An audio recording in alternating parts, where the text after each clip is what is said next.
Good morning, good afternoon, and good evening to all the participants from whichever part of the world you are joining us for this session. Welcome to Resilient Development and Risk Management for a Sustainable Urban Future, the session as part of the ICLEI World Congress. My name is Imani Kumar. I'm the Deputy Secretary General looking after the Asia Pacific region and also the Regional Director with the South Asia office located in Delhi. This particular session is a very important session as a lot of discussion is happening all over the world now on the climate change.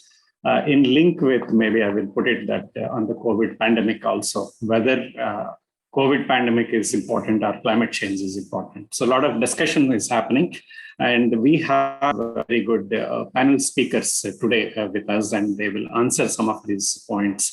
Why should we look into the climate change also? Just to give you some information, the ICLEI Network has spent 10 years exploring the resilience strategies through the ICLEI Resilient Cities Congress. Last year, we finished the 10 years session. And at ICLEI World Congress in 21-22, our network gathers together again to address the urgency of these issues as a set out of UN Decade of Action. This virtual high-level dialogue will discuss the overcoming key challenges in the development of informed decision-making and to adapt the process and systems. Global initiatives such as the Race to Resilience and UNDRR's Making Cities Resilient 2030, as well as the ICLEI Network's own Resilient Development Vision and Action Plan will also be discussed in this particular session on that. As you know, that globally the urban population is increasing day by day. By 2050, the world's urban population is going to increase 1.5 times to 6 billion people, which means nearly 7 out of the 10 people will live in the cities. So it is the time for all of us to act. And that's why we are going to discuss on resilient development and risk management for a sustainable urban future. Before I invite our speakers, I just want to inform you that the session of this World Congress 2021-22 is going to be recorded, and all the recordings are available on the ICLEI World Congress website. That is worldcongress.iclei.org. We also have interpretation to Spanish available during this session. So please click on the interpretation symbol, little globe icon, which is below in your screens. And please select your preferred language channel. And my sincere request to all the participants, please feel free to add any of your questions during the session or after the session. We will try to take up as many as possible through Q&A, and we will try to address all of them through our speakers on that. So with this initial words, I'm happy that we have Dr. Salimul Haq, Director of International Center for Climate Change and Adaptation and Development, ICAD, from Dhaka and Bangladesh, with us. And I don't think I have to introduce Dr. Haq because he is well known in this field. And if I'm not exaggerating, is one of the few non-governmental people who has attended all the COPs. Am I right, Dr. Haq? So with all your knowledge, I think you are the best one. And I just want to ask you, Dr. Haq, maybe in your keynote speech, if you can tell why or why is it necessary to act on the resilience for a sustainable urban future? Dr. Haq, the floor is yours, sir. Thank you very much, Imani, and good morning from Dhaka, Bangladesh, to everyone on this webinar. And thank you, ICLEI, for inviting me to participate. It's a great privilege. I've known ICLEI for many years. I've had the privilege of working with ICLEI and also attending some of your resilient conferences. So let me start by mentioning, as you have done, the fact that the the world is now already more than 50% urban, is going to become 70% urban in the coming decade. So that is really the main overarching dynamic in the context of urbanization. In addition to that, we also have climate change impacts becoming more severe over that period of time. Hopefully, we will be able to keep global temperatures within 1.5 degrees. A lot of effort being expended on that. We have the upcoming Conference of Parties, COP26, in November. Hopefully, it will go ahead in Glasgow in the UK, where we hope that countries will come together and actually start to take the kind of action that is needed to keep the temperature below 1.5 degrees, which is going to be very difficult, not impossible, but very difficult. And we have to all make sure that they do that. However, the temperature has already increased over 1 degree, and we are seeing the impacts of that happening now. And to some extent, it, the temperature increases are unstoppable in the next decades or two. And in that context, we have to deal with the risks of impacts of climate change. Whether we like it or not, whether we can stop it or not, we want to keep it below certain temperature thresholds.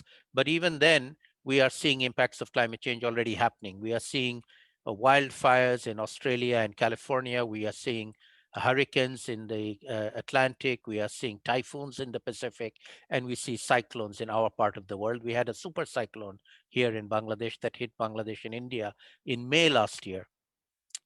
Super cyclones are usually once a decade, and they, in the past decades, have killed hundreds of thousands of people. The good news is that both in India and Bangladesh, we have a very, very good cyclone warning system, and we were able to warn and evacuate more than 3 million people. So even though we had a super cyclone hit both Kolkata and Bangladesh, the death rate was very, very small, in the few dozens.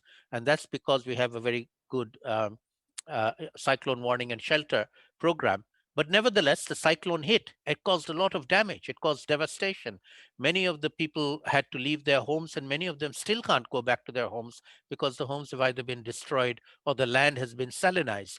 So the impacts of climate are now real. They are happening. And this is because of human-induced climate change. And therefore, all of us are going to have to take actions to deal with this. Now, I'm going to share a few of my personal thoughts on the way forward here. Firstly, on the term resilience, on the need for us to become resilient.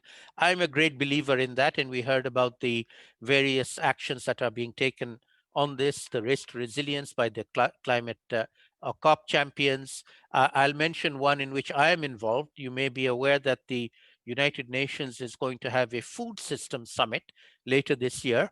And that is also being organized as a People's Summit with consultations with many different stakeholders, including governments, but not only governments.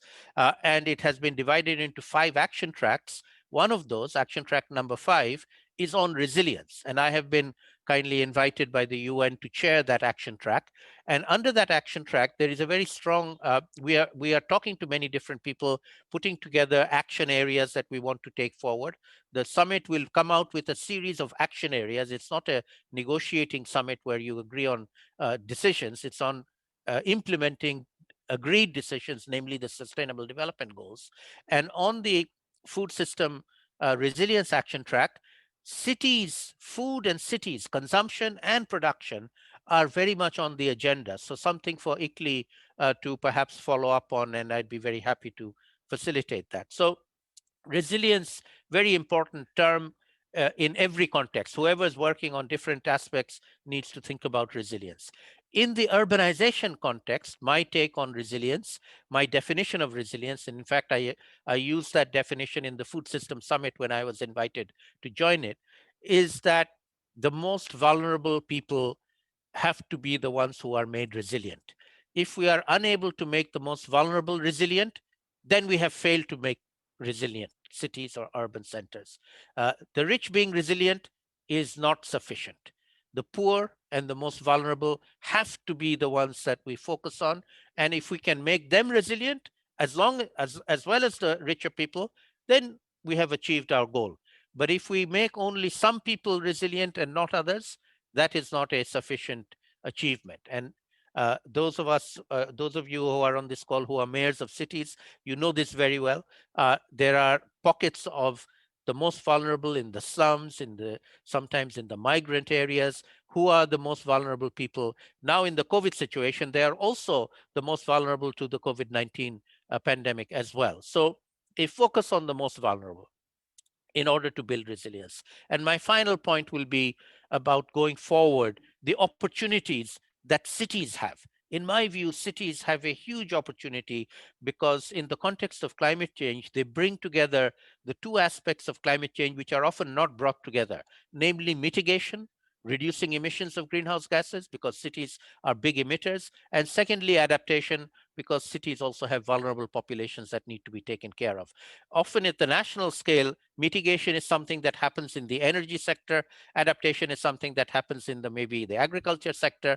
They don't always come together. But in a city context, in urban context, they do come together. And city mayors all over the world need to know about this. I think they all know about it now. They need to start doing things about it.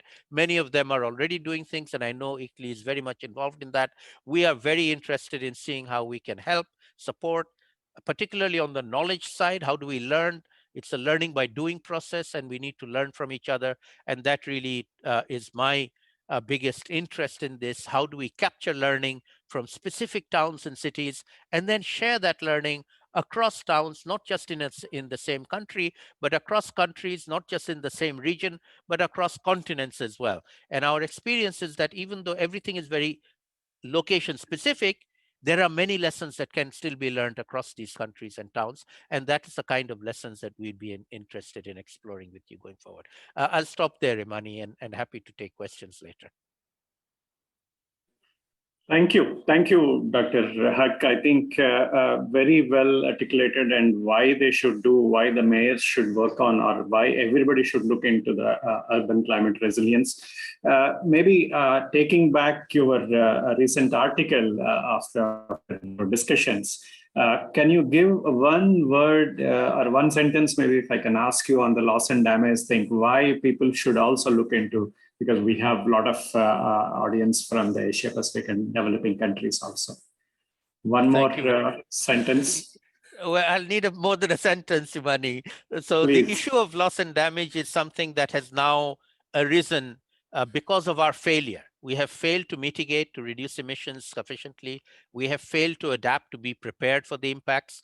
And as of now, I would argue as of 2020, by the way, will be remembered not just for COVID-19, but also the year in which we have actually moved into a world that has been affected by climate change. I mentioned that temperature has gone up above 1 degree. So impacts that are happening now are due to human-induced climate change. And that is what we call loss and damage. Loss and damage because of human-induced climate change. And therefore, those who are responsible for it, the bigger polluters, whether they be big countries who are the polluters, or the companies who are the polluters, or even cities who are polluters by emitting, everybody has to take action to, on the one hand, reduce emissions, but also take responsibility for the victims of their pollution.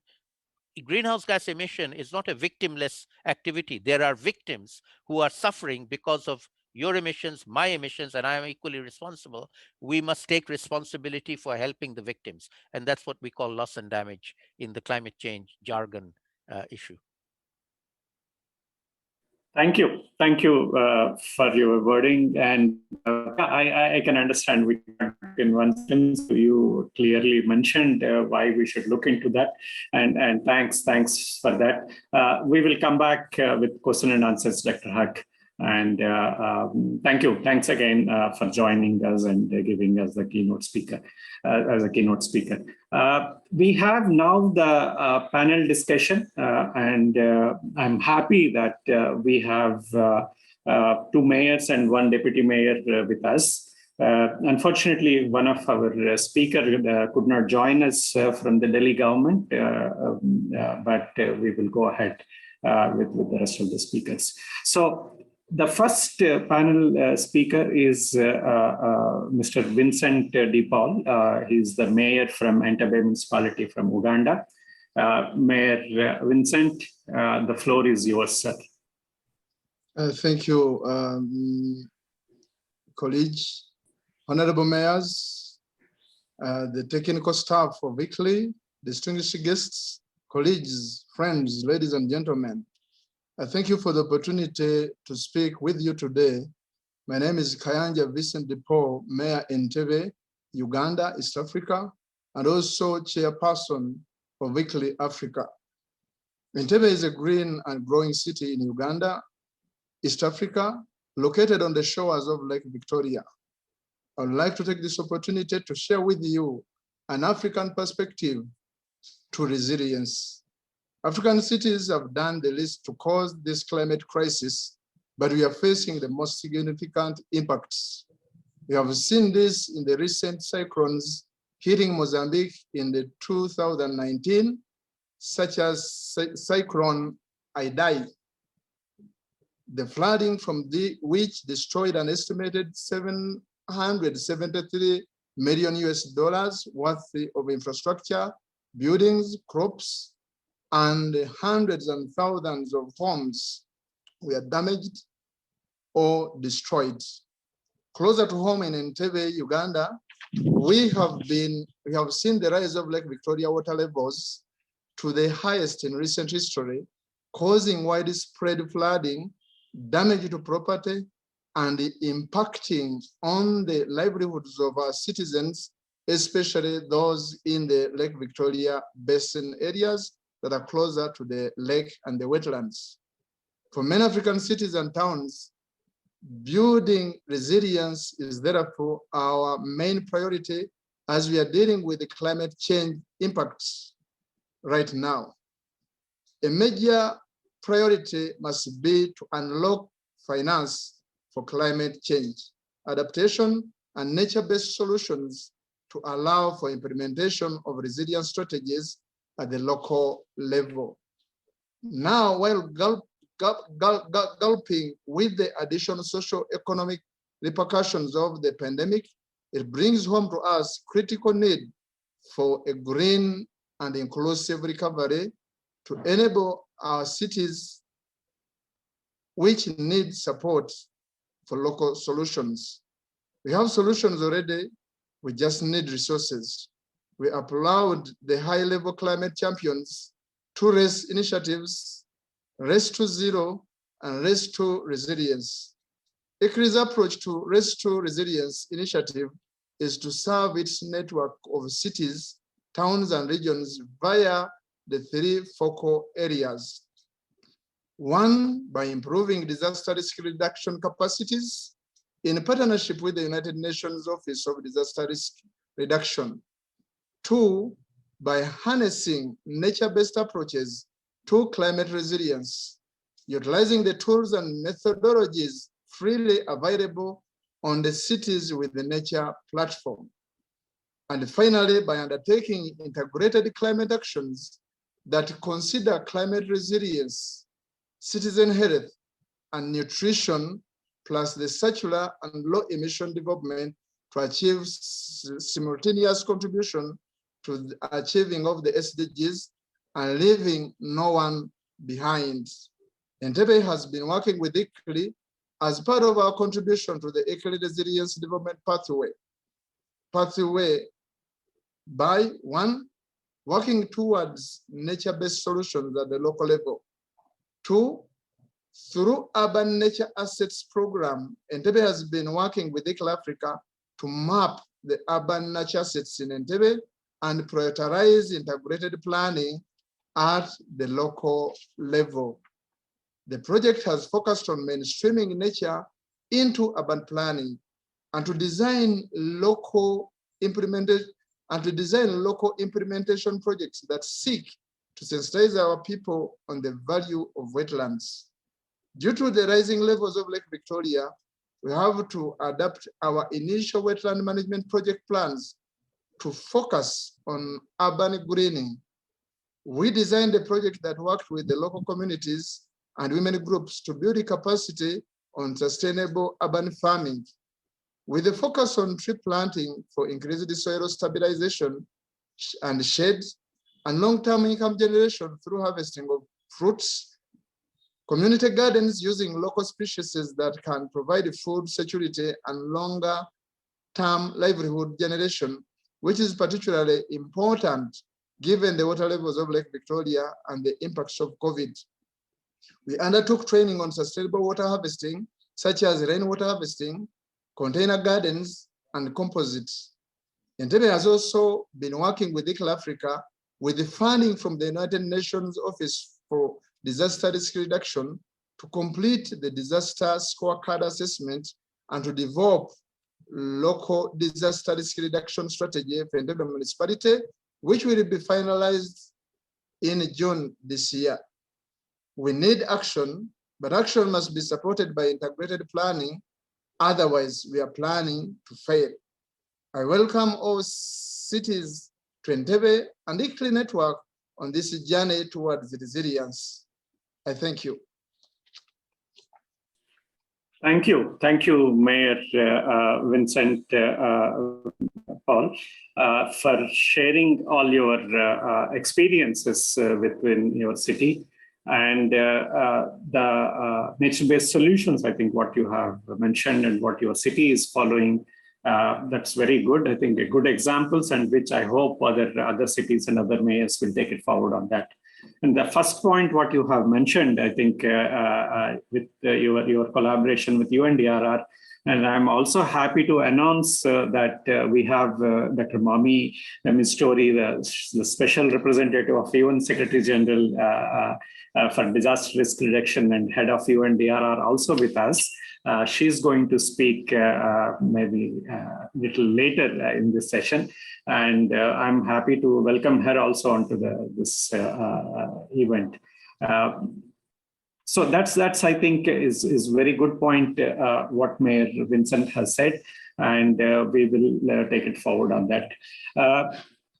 I'm happy that we also have the deputy mayor from city of Wrocław from Poland, Jakub Mazur, and also the ICLEI European Regional Executive Committee member with us. Mr. Jakub, the floor is yours, sir. Good morning, good afternoon. Thank you for, first of all, for invitation and opportunity to be together with you, to learn from you, to have this unique chance to gain knowledge, because it's more than 10 years of your very valuable experiences. And today I have also this opportunity to present some of the different points of view, but it has very much in common. So I start as a member of ICLEI Rexcom. Then I, of course, have honored to represent my city's 1 million agglomeration in Central Europe, Poland. And then I have also have honor to be a president of ICLEI Network. It's around 50 regions and areas and cities across Europe. So let me start with the point of view of Wrocław as a city. And certainly I can agree with most of previous speakers that awareness of being resilient is not a necessity. It's some crucial factor and condition to maintain, to improve quality of life. And that's the crucial factor to be resilient in long term and further development. And therefore we are actively joined a lot of associations and networks and also change leaders of both local, regional, but also international level. It is not only fulfilling declaration of climate neutrality or zero emission by 2050, but also it indicates and provides several activities, accelerated, of course, by pandemic last year and previous and present one. And from that point of view, we know it's a kind of consequence of previous discussions and our awareness of climate change. And the key from our point of view is the reduction of carbon dioxide emission, and also to be ready for adaptations of this climate change as a region, as a city. But let me switch to perspective of region. regional, so from Metric's perspective, now we are working on some certain instruments and solutions for metropolitan authorities. It's some kind of consequences of, and it follows the Leipzig Charter and a lot of European documentation that we established last year and they are working on presently.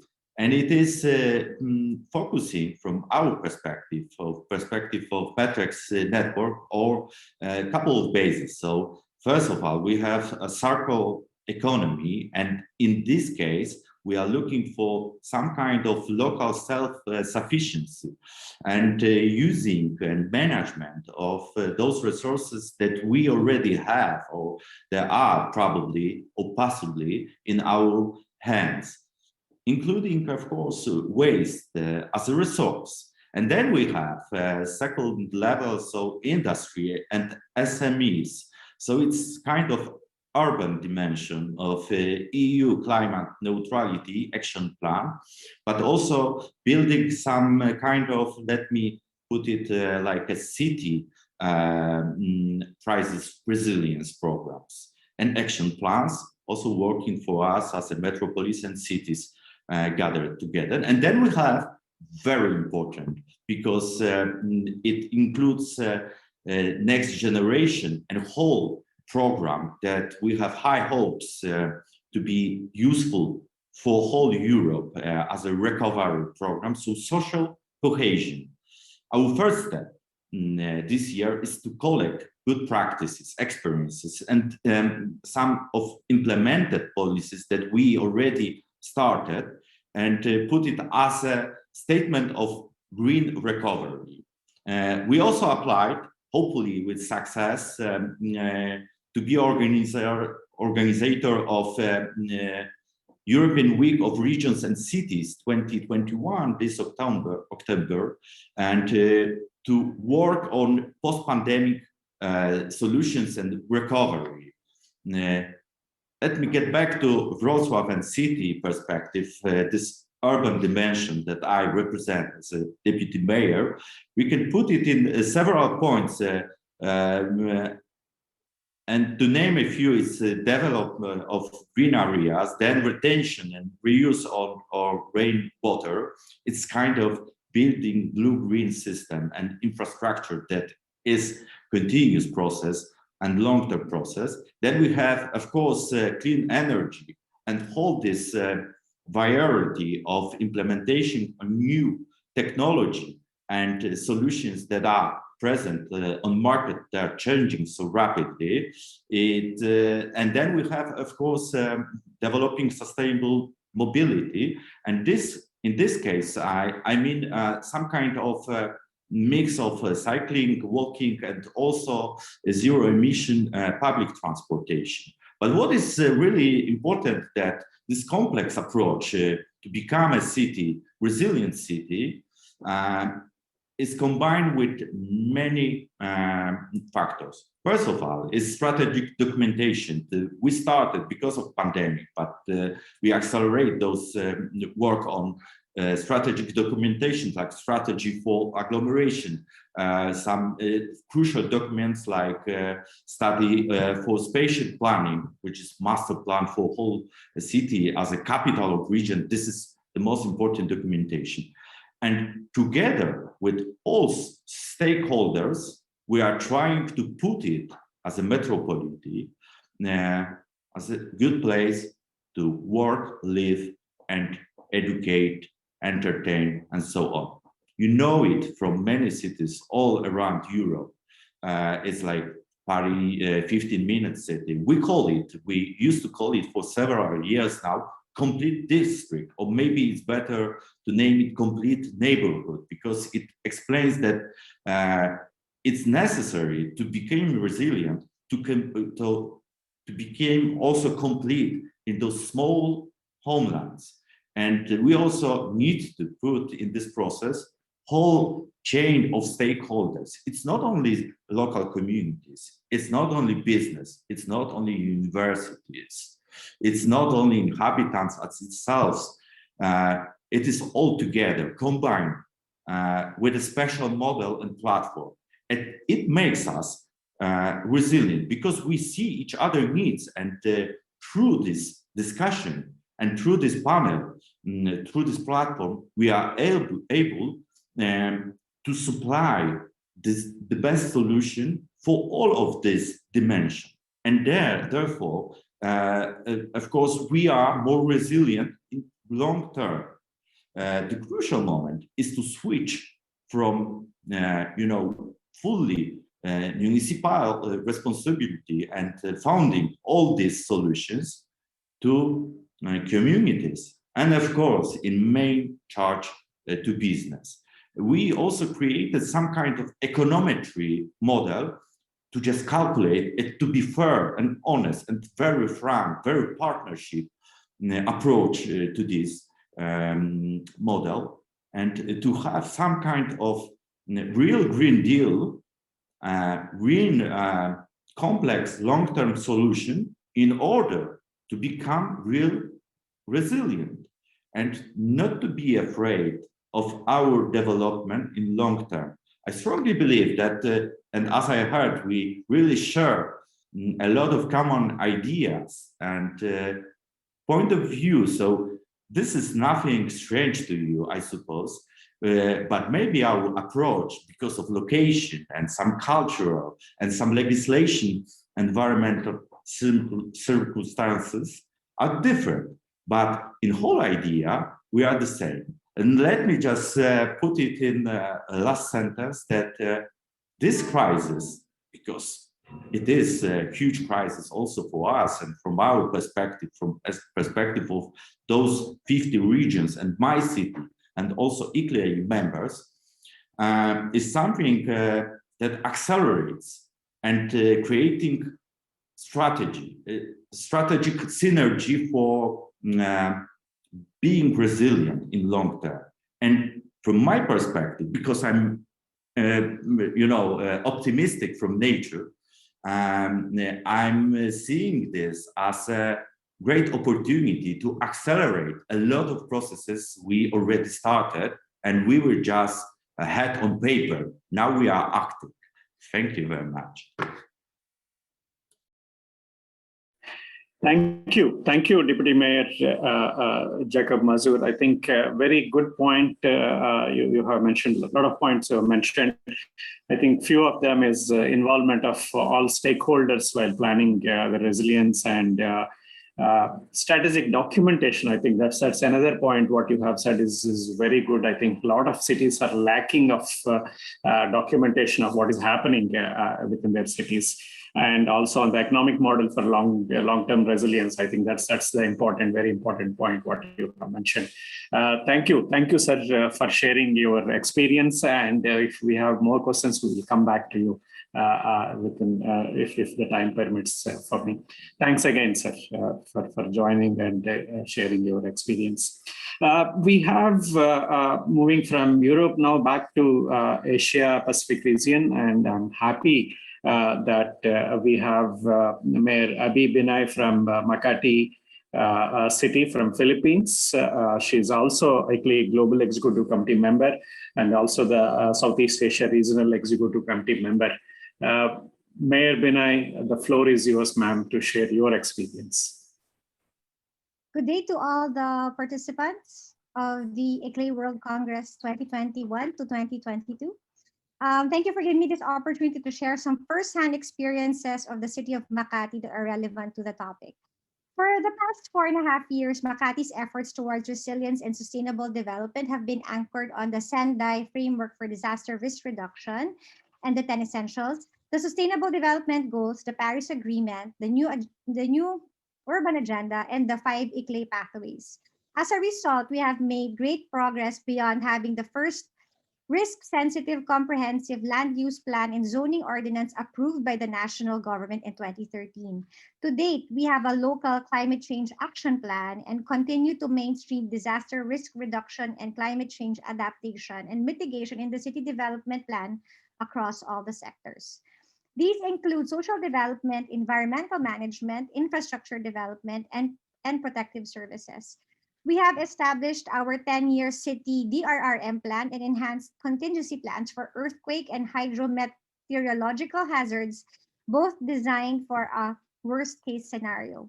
Makati takes pride in being the first local government in the Philippines and the third in the world to formulate its pre-disaster recovery plan. We did it with expert technical assistance from the International Recovery Platform.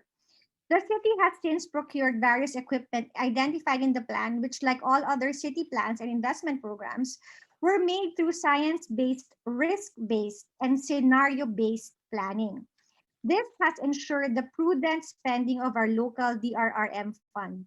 As mandated by law, we allocate at least 5% of our annual revenue, which is currently around $18.5 million, to DRRM and CCA initiatives. Our fleet of state-of-the-art DRRM equipment now includes 4 mobile command vehicles, 1 advanced mobile emergency communication vehicle, which will serve as the city's backup mobile emergency communication system in extreme situations. We have also refurbished and upgraded our operations center, which now boasts of a modern weather monitoring and early warning systems. We also have a COVID-19 recovery plan that covers continuity, transition, and sustainable recovery. It is a live document updated at least monthly based on emerging developments. The plan contains strategies and priorities for each development center, which are aimed to enable the city to build back better and stronger from the pandemic. We have also recently completed our public service continuity plan, which is set to be approved by the City Council. Let me emphasize that the city government embraces the whole of society approach. We continuously strengthen relations with the business sector while rallying the support and participation of our residents in our programs and advocacies.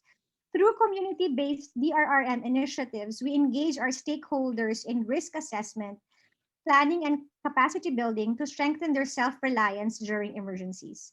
We have invested heavily in enhancing the capability of communities to help themselves in the past years. We provided individual emergency go bags and hard hats for tens of thousands of public school children and installed automated external defibrillators in schools and government offices. Through a city ordinance, we have institutionalized the completion of a building emergency evacuation plan, or BEEP, by business establishments as a requirement for the renewal of business permits. The Greenhouse Gas Reduction Ordinance of Makati City, on the other hand, requires business establishments and other GHG contributors to submit their annual GHG inventories to the city to obtain permits. The data we are able to collect, particularly on fuel and electricity consumptions, will serve as the baseline data for monitoring of GHG levels at the community level and for strategic interventions. Within the city government, we have also taken steps to reduce our carbon footprint, such as shifting to energy-efficient lighting fixtures, air conditioning systems, and other office systems. We are also planning to promote paperless operations through digital alternatives. The COVID-19 pandemic has prompted us to fast-track digital initiatives that prompted substantial reduction of GHG emission.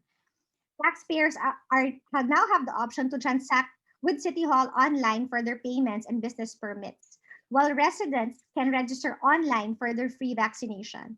Makati was also the first city to implement contactless distribution of cash aid thanks to the Makati Zen Card, which is a PPP-led digital initiative launched in 2017. As part of our Green Recovery Program, we have implemented a $51.5 million stimulus package targeting micro, small, and medium enterprises, which have been severely affected by the pandemic. We recognize the crucial role of MSMEs in economic recovery at the local and national levels. Despite current challenges, we remain optimistic that the Makati Subway, our legacy project, will be completed and will deliver its expected benefits. Aside from providing around 10,000 jobs, the country's first intra-city subway will cut down travel time within the city and increase work productivity. The Makati subway is seen as an eco-friendly and sustainable solution with a projected reduction of 2.3 million tons of carbon dioxide in greenhouse gas emission annually by 2048.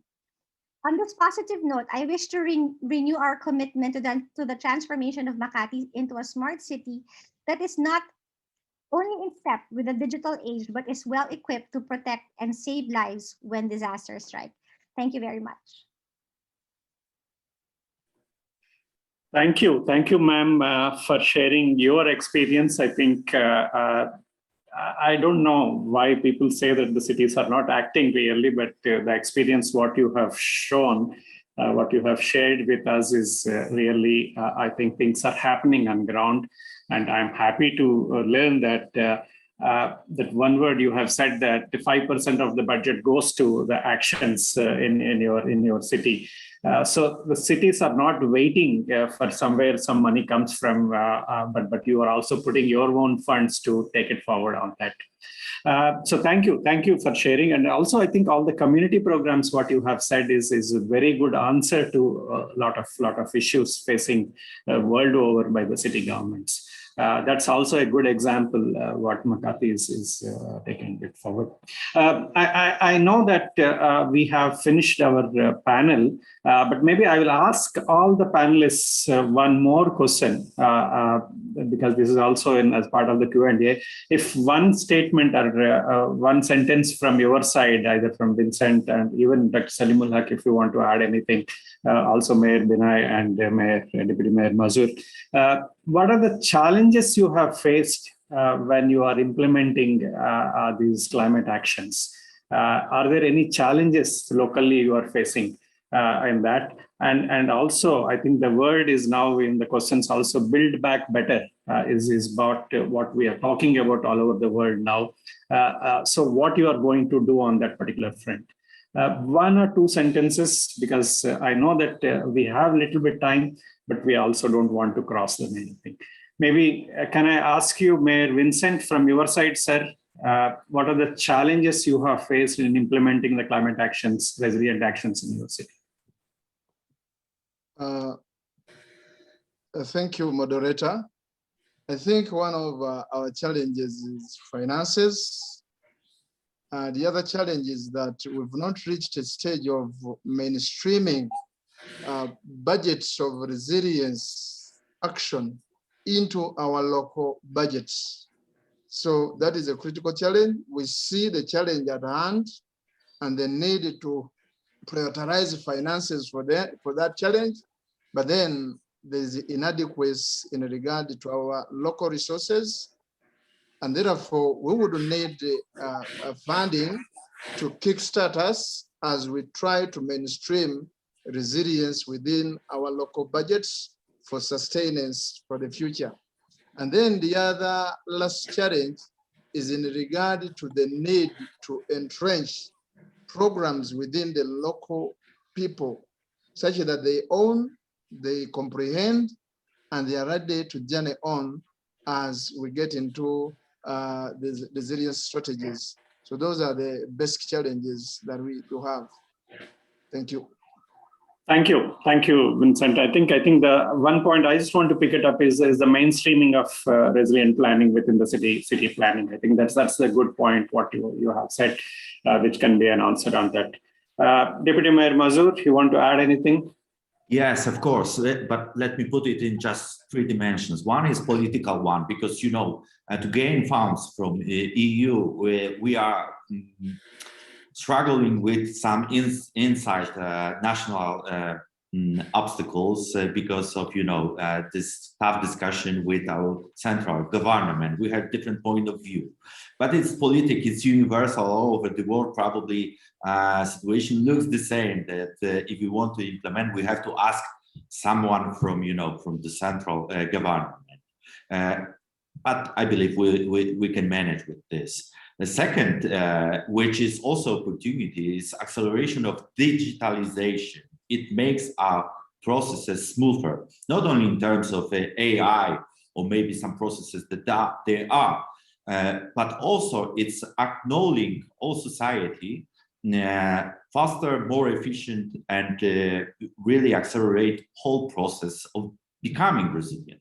And then we have something like a whole picture of building solidarity, not only between, whole state, regional stakeholders, but also between regions, countries, all over the world. We have contact from our perspective, also metrics, but also my city, all over the world. And it is great joy to see that we are building something more than just practical solutions. There is a lot of idea in that. Thank you. Thank you. Thanks a lot. I think, again, if I pick up one word from your this thing, the political commitment is very much important. And I will take that point actually further. Maybe it's good for all the mayors too. Mayor Binay, you want to add any point, ma'am? I think I will take from the point of Dr. Hook regarding rich countries and poor countries having to be resilient. I think that's also applicable on our level, where my city is resilient, but my neighbor is not. So it has to be a national initiative, a national and a global initiative. So I think that is one of the challenges when my neighbor is not as rich as I am, or not as or does not really prioritize resiliency. So I think the national government does not prioritize resiliency or initiatives to fight climate change. That is the biggest challenge, because I'm just one city in a very big country. So I think I would like to use the argument of Dr. Hook that this is a global effort. Thank you, Mayor Bin. I think it's a very good point. Dr. Salimul Haq, can you want to add one or two sentences before I go back to? Sure. I would certainly echo and endorse everything our honorable mayors have said, and add one thing. I'm not a mayor, I'm a professor in a university. So let me offer, on behalf of universities in your countries and cities, making them part of your effort, because as Deputy Mayor Mazur mentioned, digitalization, knowledge, these are very effective tools in both delivering resilience to your citizens and arguing with national governments, with political leaders. If you have, science and backing, university, academics have some facilitation role, they can reach political leaders. So I would recommend, and that's what I do. I work with municipal leaders and to try and bring the knowledge aspect into play, both for them to understand what is climate change, what they can do about it, but then also for argue on their behalf to broader decision makers at the national and even the global level like this. So partnering with universities, I would say, is something to think about. Thank you, Dr. Salimul Haq. I think that's a very good point. Involving academic people, involving academic institutions into the resilient planning is a good way to take it forward on that. Thanks again to all our mayors and also our keynote speaker, Dr. Salimul Haq. And I'm also happy now that we have Dr. Mami Mustori, special representative from the UN for Disaster Risk Reduction and head of UNDRR is with us. And she has a program making cities resilient, which is already happening for the last 10 years, but now they're making it to MCR 2030. Ma'am, what is that you are going to offer to the cities? The floor is yours, Dr. Mami. Thank you very much, Mr. Kumar. Dr. Huck, dear fellow panelists, leaders of local governments, ladies and gentlemen, I thank you very much for giving me this opportunity to discuss with you about the resilience of the cities and how and why I think that making cities resilient 2030, which is not my initiative, but our initiative altogether, will hopefully become a tool and a core tool for the building of resilience of cities. Dr. Huck already elaborated so eloquently the why we need to build the resilience of cities.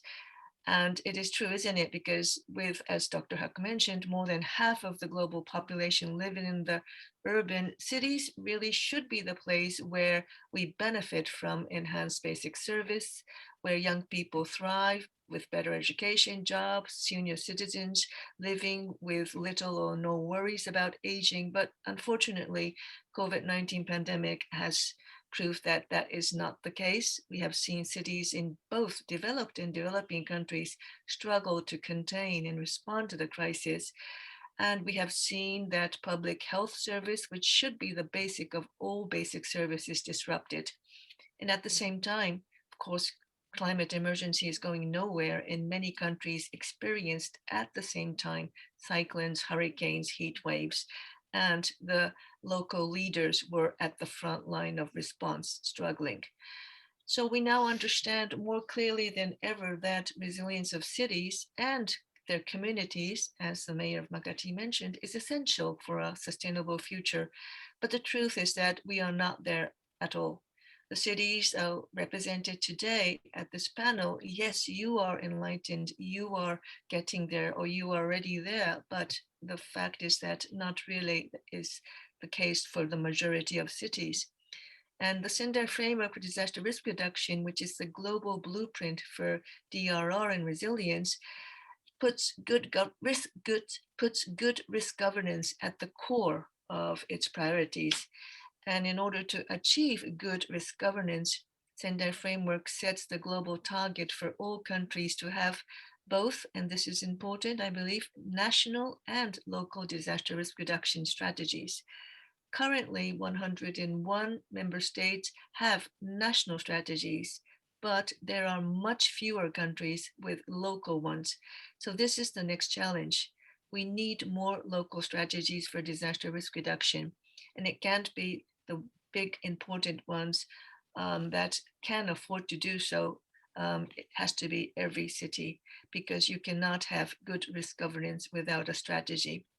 And these strategies for disaster risk reduction should be aligned with the Sendai Framework targets, which are about reducing the disaster losses and damages that Dr. Huck mentioned, of lives, affected people, development gains, and damage to critical infrastructure. And what is important, and what was also referred to as barriers or challenges, is that these plans must be implemented with funds and capacity.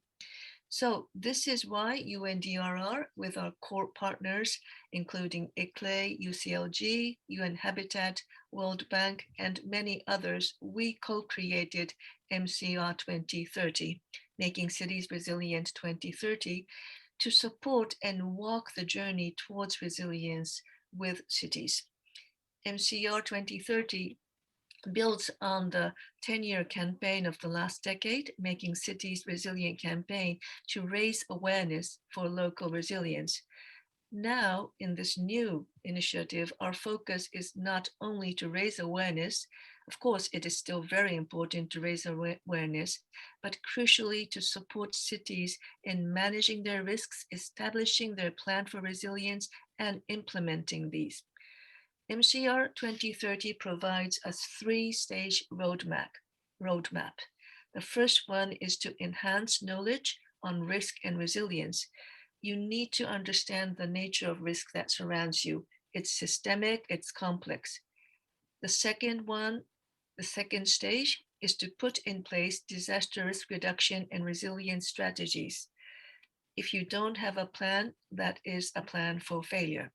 And the third stage is to implement your strategy for resilience.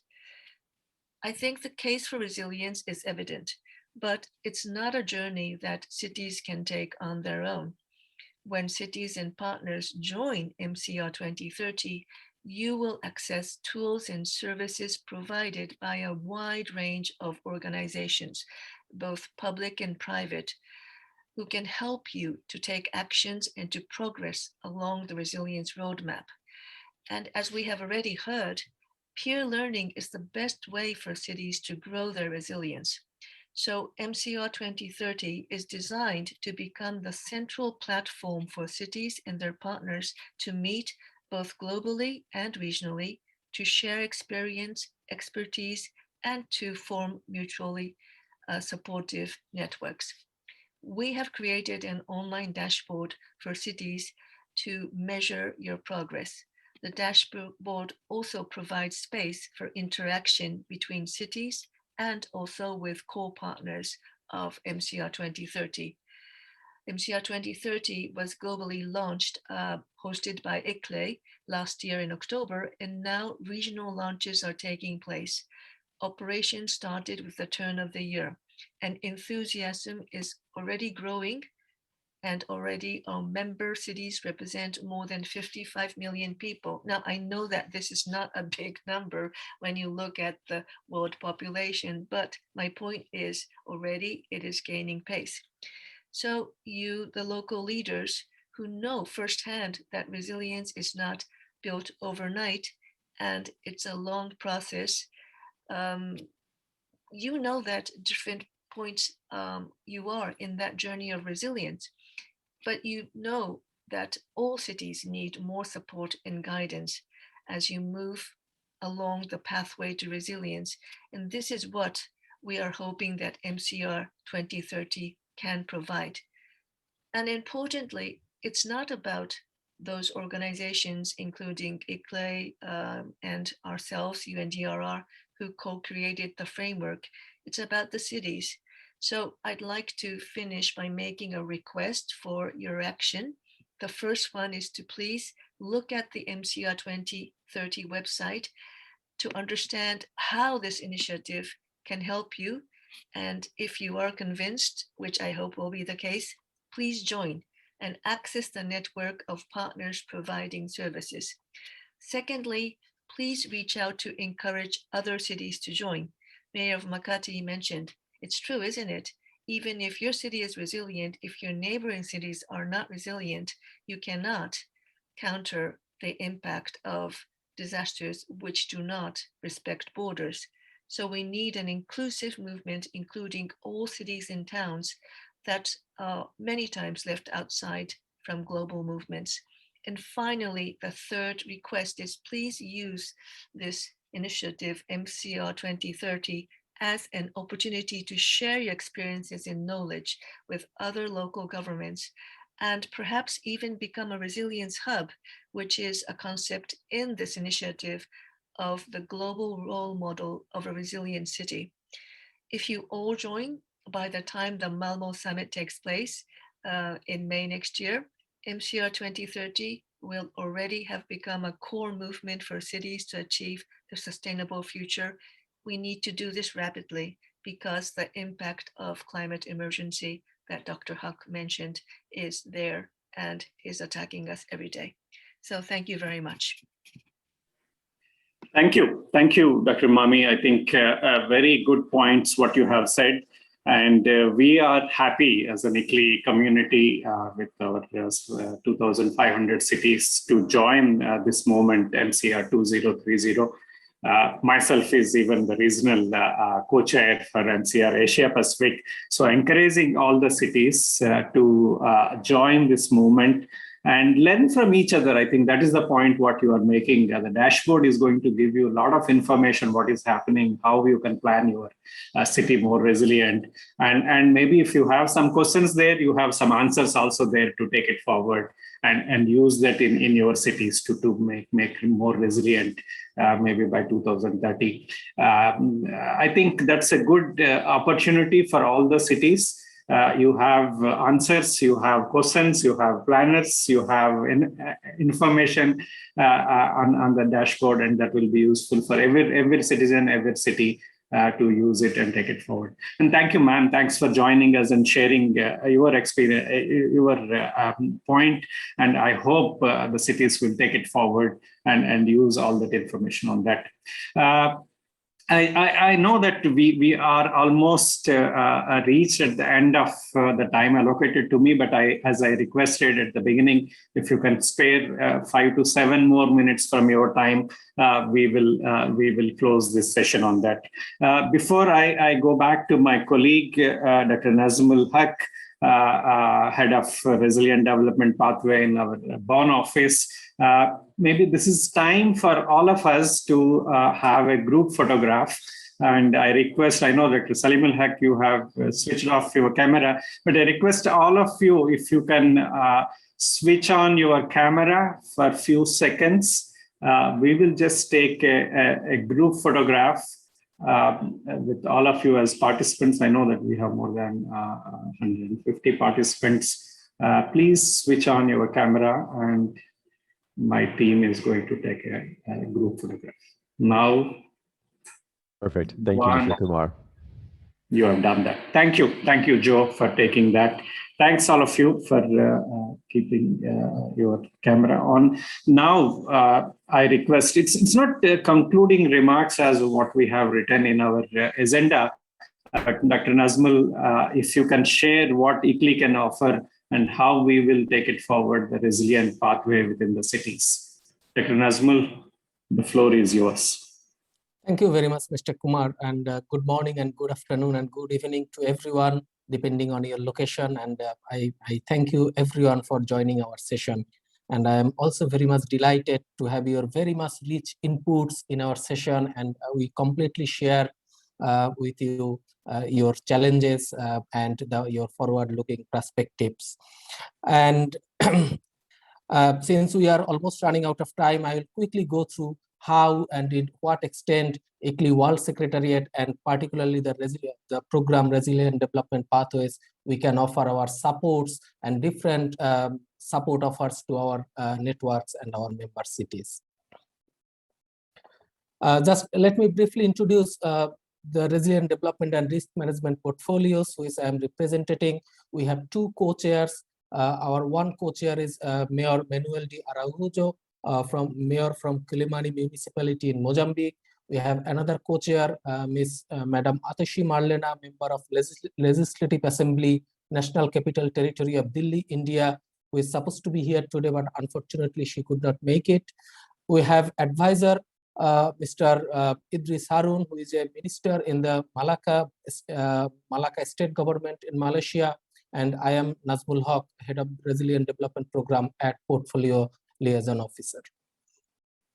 So all what we have heard, actually, how we can offer our support to build resilience for our networks. So our philosophy is not only just to increase the capacities in our network members of the cities by increasing the ability of community to withstand climatic disasters, but also our focus is very much to sustaining the resilience, which will be developed in a way that would be inclusive, that would be integrated, that would be participatory, that would be responsive, as well as the whole approach of resilience that would be mainstreamed into the development policies, so that resilience is becoming a part and parcel of the whole development arena and whole development paradigm of city, regions, towns, and as well as subnational region.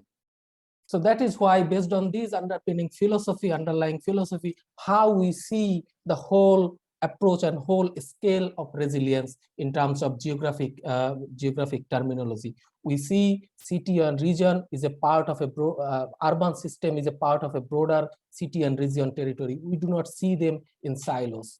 Our local and regional governments and their urban systems are very much interconnected, and we treat them accordingly. And that is why our aim is to addressing city to city and urban rural linkages to create a positive multiplier effect to the constituencies, to the vulnerable communities, to the citizens, and as well as the institutions which are representing the citizens and vulnerable communities. So therefore, we see that is why we see the resilience is a very much inclusive and integrated approach. We don't see resilience of a single sector. We don't see resilience of certain sectors, but our main philosophy, building city resilience, building urban resilience, building regional resilience from a very much inclusive approach, where all the sectors and all the themes will be necessarily included, inclusive, and is considered, and they are given proper attention, and also the trade-offs which make between them. So that is how we consider and we offer our support. So based on that philosophies, how the how can we promote and how can we offer our support to our member cities against all this kind of philosophies. And that is why to fulfill the resilient development actions, to fulfill the resilient development places that we have, the resilient development pathways has three main missions. Our first mission is support the ICLEI network to enable resilient development, to anticipate, prevent, and absorb and recover from shocks and stress, in particular those brought about by rapid environmental, technological, social, and demographic changes, and to improve essential basic structural functions of the systems. So we see a whole system and holistic approach of resilience. Our second mission is explore the ICLEI 5 pathways contributions to a holistic, coherent, and inclusive resilient development strategies in all strata of life, in government operations and at community level, to support just transitions and build local ownership and capacities. And number 3, improve systems, institutions, and process to pursue a transparent and robust approach of resilient development and risk management that will enhance trust in our institutions and also inform international processes. So these are our very 3 ambitious missions, which would be further fulfilled by set of activities, which I just briefly summarized here. 5 major activities, although we have some other activities, but the 5 major activities that will fulfill and that will support our main mission. Number 1 is establish ICLEI as a global point of reference for local resilient and adaptive development. Number 2, influence the post-2030 agenda through advocacy and strengthening research.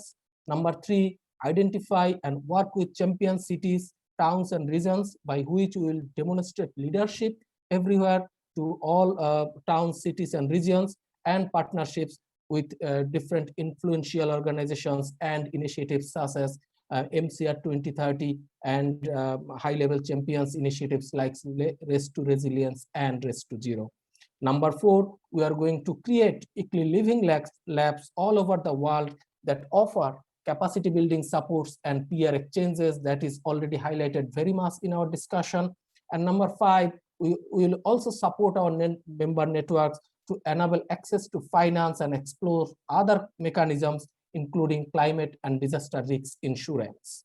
So that is our main activities, that is our main mission, which we will be supporting. And if we want to unpack different smaller pieces of global support that our member networks can receive, which include, among others, we'll support them by fundraising activities, we'll support them to assess their own city and regional resilience, we'll design and co-owner and help them to co-ownership the project at regional level, at local level. We'll promote resilient development methodologies. We'll invite them to share their best practices and knowledge promotion and influence the global process that will help us to create a sustainable and resilient future. And we'll also promote to champion cities and region as a showcase of best practices across the region and countries. Now I am also going to show some of the very specific tools, methods, and other initiatives that we have at our disposal for our member networks. Very briefly, we have Urban Resilience Planning Cycle, which provides an opportunity to our networks member to assess where, in terms of resilience, they are and what actions should they take. Depending on the stages, there are similar to the MCR 2030. We have other tools. For example, we call it Solutions Gateway, which is a very much unique platform to offer kind of pre-packaged and best practices collected through the case studies across the world. We have solutions in that gateway. This is a portal. We have different solutions. Process to enhance low emission and climate resilient development tailored to local and regional governments. We have solution package, and also we have case studies, as Dr. Hook said, that we can take, of course, the best examples, best practices, best learning from one region to another, despite the fact that regions are different, but still lessons can be shared. We also have a program, we call it Transformative Action Program, where we offer our support to our member networks, member cities to generate bankable projects to undertake ambitious climate actions. So far, we have pipeline of 70 projects, estimated investment potential of 2.7 billion euro, and we already have 20 plus successful projects by our member networks to date. So this is one of the best case studies and best offers that we can offer for our networks to bring on board. We have another support that I going to mention, that is MCR 2030, that's Ms. Mami already explained at length, so I'm not going to talk about that, but ICLEI is a very core partner of MCR 2030, and we have plenty of offers in that dashboard which our member networks can be benefited from. We have reporting system which is called CDP ICLEI Network, where cities can report their ambitious climate actions and so on. And we are also part of international and a very large global initiative called Global Covenant of Mayors. We provide support in terms of guidance to local governments in ICLEI Network, reporting and guidance through ICLEI CDP Unified Reporting System, review of reported data, and recommendations to ICLEI Network to accelerate actions. So all the slides and offers that I have shown, this is very much a cross sections. What we have rich e-library and knowledge library where definitely you can browse, you can see what kind of offers we are showing, and we will be very much happy to provide further information and supports to our networks and everybody interested. So having said this, I conclude here. Thank you very much, and I wish you a very nice day. Thank you very much. Thank you, Nazmal, for sharing what ICLEI can offer and what the tools and other methodologies what we have with us. Thank you. Anyone, please consult our Bonn office, or otherwise also all our 24 offices in the world. We are happy to support you on this. Before I close, I have few announcements. Just if you have missed our previous sessions which will launch, you can watch all the recordings on demand on our website. And you are also invited to join this afternoon session with focus on low emission development. It is taking place at 4 p.m. Central European time. And make sure to check the ICLEI World Congress website for more information on that.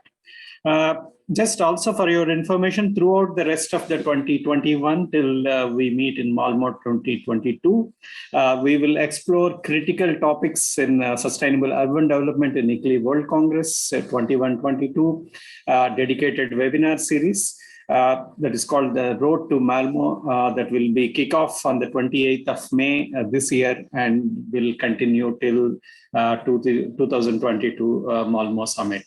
So please look into that. If you are interested, please join us. I think in any of the sessions. The next World Congress series will happen on 11th to 13th of May in 2022, in-person event, which we were looking into.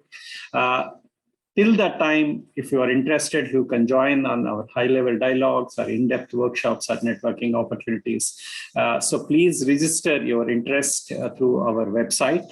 And we always welcome all of you and happy to support you in all the cities. So with this, I just want to conclude this particular session. I want to thank Dr. Salimul Haq for giving us a keynote speech, and also all the three mayors who has shared their knowledge and very much useful for the rest of the cities to follow, to take forward their experiences. And also want to thank Dr. Mami for sharing MCR 2030, which is very much important at this time. And please use the dashboard and the tools and peer-to-peer experiences, what the dashboard MCR 2030 offers all of you on that.